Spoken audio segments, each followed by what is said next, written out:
जनता ने विपक्ष को यह संदेश दिया कि वो दौर बीत चुका जब विरासत से तय होते थे कि सिंहासन किसका है। वो दौर बीत चुका जब विरासत से तय होते थे सिंहासन किसका है। अब जनता तय करेगी कि साम्राज्य किसका होगा। विपक्ष से कहना चाहूंगी कि लाजमी है तुम्हारा मेरे किरदार पर उंगलियां उठाना, लाजमी है तुम्हारा मेरे किरदार पर उंगलियां उठाना। तुम वो जो चाह कर भी मेरे मयार तक नहीं आ सके, आप योगी जी पर उंगलियां उठा सकते हैं। आपको पीडीए इसलिए याद आ रहा है कि आपकी सरकार में यानी पिछले 70 वर्षों में जितना शोषण दलितों का, जितना पिछड़ों का हुआ है, शायद ही किसी का हुआ। श्रीमती अलका सिंह जी, कि आपने मुझे बोलने के लिए मौका दिया। विपक्ष जो लगातार मेरी सरकार पर हमलावर रहा है, मुझे लगता है कि विपक्ष को उन चीज़ों का आकलन करना चाहिए कि सरकार का बजट क्या कहता है और सरकार की नीतियां क्या कहती हैं। हाल ही में मान्यवर कुछ प्रदेशों में चुनाव हुए और सरकार की नीतियां, उसका बजट चाहे केंद्र सरकार हो या प्रदेश की सरकार हो, वो क्या कहता है, जनता क्या सोचती है, जनादेश ने जवाब दिया है। हरियाणा का जो चुनाव था, ये महज चुनाव नहीं था, ये हार जीत का मुद्दा नहीं था।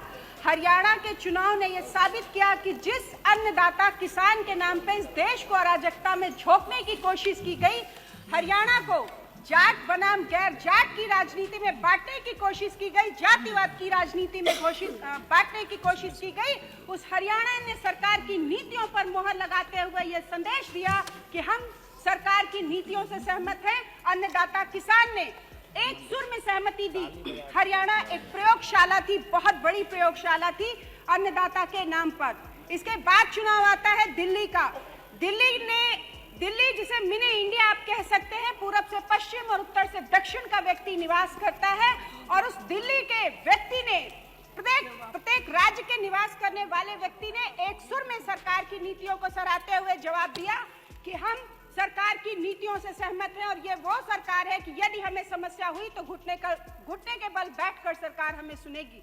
इस जनादेश का विपक्ष ने आकलन ही नहीं किया, क्योंकि उसे तो सिर्फ सत्ता प्राप्ति चाहिए थी और जनता ने विपक्ष को यह आदेश दिया, जनता ने विपक्ष को यह संदेश दिया कि वो दौर बीत चुका जब विरासत से तय होते थे कि सिंहासन किसका है। वो दौर बीत चुका जब विरासत से तय होते थे सिंहासन किसका है। अब जनता तय करेगी कि साम्राज्य किसका होगा। सबसे बड़ा कष्ट विपक्ष का ये था। माननीय अधिष्ठाता महोदय, एसी कमरों में बैठे विपक्ष के तमाम नेताओं ने 2024 के चुनाव में एक भ्रम फैलाया जनता के बीच में कि भारतीय जनता पार्टी संविधान को समाप्त कर देगी। लेकिन हमारी सरकार, और कहते हैं ना कि जो भ्रष्टाचारी होते हैं, जो लुटेरे और दलाल होते हैं, उनका काम होता है किसी सच्चे व्यक्ति के खिलाफ अफवाहें फैलाना। वही सरकार के खिलाफ किया गया। लेकिन सरकार, चाहे माननीय प्रधानमंत्री रहे हो या मुख्यमंत्री रहे हो, सर झुकाकर जनहितकारी नीतियों की बात करते रहे, क्योंकि वक्त नहीं था उस प्रोपेगेंडे का जवाब दे पाने का। संभवतः लोकसभा चुनाव में इन्होंने खूब चलाई अफवाह, लेकिन जनता जनार्दन ने उत्तर प्रदेश विधानसभा के चुनाव में सूद समेत इनको जवाब दिया है और ये बताया है, और जनता ने जो जवाब दिया, बता दिया कि तुम्हारी अफवाहें सिर्फ अफवाहें हैं। इन छद्म युद्धों से सरकार को आप गिरा नहीं सकते हैं। और विपक्ष से कहना चाहूंगी कि लाजमी है तुम्हारा मेरे किरदार पर उंगलियां उठाना, लाजमी है तुम्हारा मेरे किरदार पर उंगलियां उठाना। तुम वो जो चाह कर भी मेरे मयार तक नहीं आ सके, आप योगी जी पर उंगलियां उठा सकते हैं, लेकिन 20 वर्ष अपने शासन को देखिए।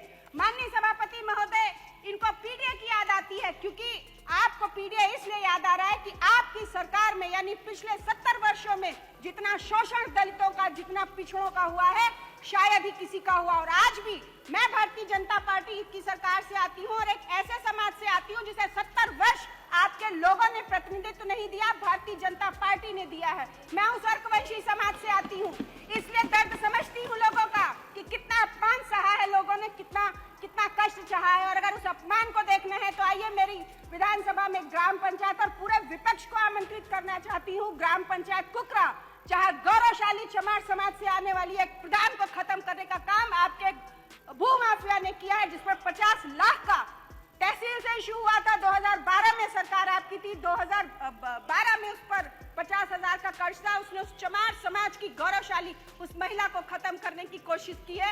ये किया है आपके लोगों ने। माननीय सभापति महोदय, इसी के साथ मैं बताना चाहती हूँ कि 2022 के बाद से माननीय मुख्यमंत्री ने विधानसभा संडीला को मेरे प्रस्तावों पर करोड़ों रुपए की सौगात दी है। और ये सरकार क्या है, इसका उदाहरण है बर्जर सरीखी कंपनी, जिसका ऑटोमेटिक जो पूरा सिस्टम है और एशिया की पहली कंपनी है जो संडीला में लगाई गई है। आप तथा कथित विपक्ष के जनप्रतिनिधि उसी संडीला की इंडस्ट्रियल एरिया में वसूली किया करते थे इनकी सरकार में, लेकिन आज बर्जर सरीखी कंपनी वहां पर खुली है। औद्योगिक क्षेत्र माननीय मुख्यमंत्री लेकर आ रहे हैं और हरदोई और लखनऊ से हरदोई हाईवे दिया है। करबद्ध निवेदन माननीय मुख्यमंत्री से करना चाहूंगी, कुछ क्षेत्र की सड़कें हैं जो विपक्ष ने अपने कार्यकाल में इसलिए नहीं बनवाई कि जनता कनेक्ट हो जाएगी तो इनसे सवाल जवाब करने लगेगी। कल्याण खेड़ा महिटा से लखनऊ बॉर्डर तक, रैकवार खेड़ा से कटिहार तक, रैकवार खेड़ा से कटिहार तक, प्रहलाद खेड़ा से गोड़वा खेम तक, हाजीपुर से देवरी भटपुर तक, बनी से बंजरा तक, जुगराजपुर से रामपुर तक, टिटई से भोगीपुर, हल्दर मजरा छावन से लगाकर रामपुर कौड़िया तक, बहुनवा से कुंभर खेड़ा होते हुए बराही तक। और माननीय महोदय, एक विशेष सड़क है टीकन खेड़ा मजरा छावन से लगाकर सिद्धनाथ बाबा जाजूपुर तक।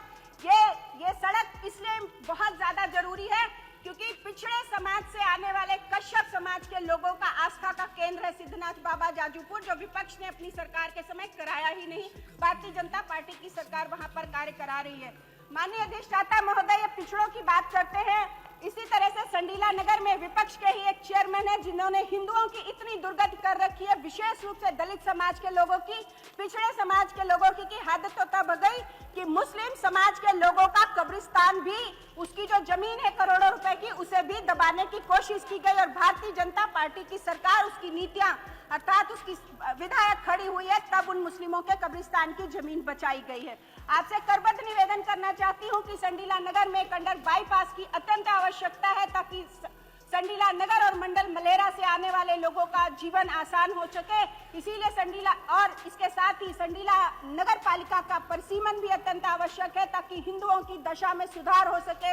और पीडीए की बात करने वाले लोग, अभी कोटेदारों का मैं बड़ा मुद्दा सुन रही थी, इनको बताना चाहती हूँ कि ये वो लोग हैं, विपक्ष वो है जिसने 5,000 रुपए फिक्स था कोटेदारों से, वो लिया जाता था, उसके बाद कैंसिलेशन कराए जाते थे, अटैचमेंट होते थे और फिर कराया जाता था और 5 लाख रुपए का ये बिजनेस चलता था। और इसमें इन्हीं पिछड़ों, इन्हीं दलितों के मुंह का निवाला अधिष्ठाता महोदय मारा जाता था, जो कि अब 1 मिनट बस, अब भारतीय जनता पार्टी की सरकार